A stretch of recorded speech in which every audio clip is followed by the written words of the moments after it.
It's interesting when I talk to people about their entrepreneurial journeys.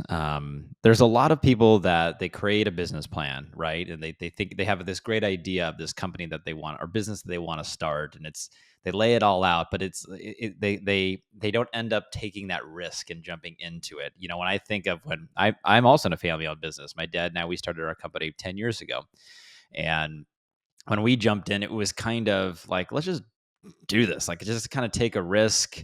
You're not, maybe you're naive to a lot of, from my experience, you're kind of naive to a lot of different things. You don't realize the risks that you take when you do that. Or a lot of people, they don't necessarily start. And I like you're the way you're kind of saying, your story with your daughters.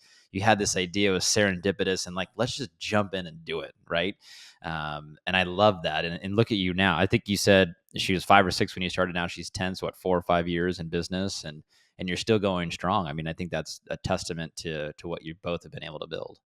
Oh man, it's funny you bring that up because she says that to me all the time. She's like, "Dad, be careful when you get an idea because tomorrow we'll be doing it." And I'm like, Yeah. I was injured severely. I died when I was in after I come back, and I had I have a competitive advantage over most because I've, I've been somewhat to the other side, and I know that this world, once we finish, everything will be all right, afterwards. So there's a little bit more of a risk taking to me. I don't see things in the tangible aspect of, money or all of the stuff that we have. I look at it like experiences. I mean, it's really selfish. Like when people interview me and they talk about what I'm doing with my daughter and, oh, you're a great dad. And I don't really look at it like that.